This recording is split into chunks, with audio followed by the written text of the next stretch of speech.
তো গাইস প্রথমে রিল দেখো, তারপরে এই ভিডিওর কিছু ফানি কমেন্ট পড়বো।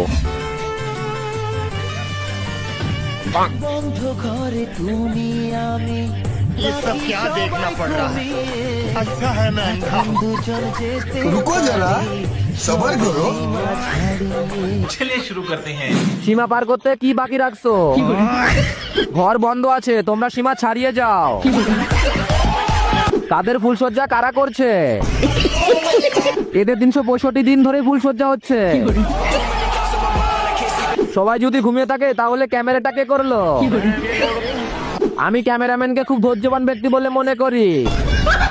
ভাই এমন ভিডিও দিয়ে না, সিঙ্গেলদের হিংসে হয়। এখন বেশি ভিউ হচ্ছে না নাকি পনস্টার হওয়ার ইচ্ছা? ভুল করে ক্রোম প্রাইভেট সেটে চলে এসেছি রে। এটা তো টেলার, বাকিটা ক্রোমে আসবে। 2025-এ সব ইমরান হয়ে গেছে। আমি মিসকি হাসলাম কেন ভিডিওটি দেখে? इसका मतलब है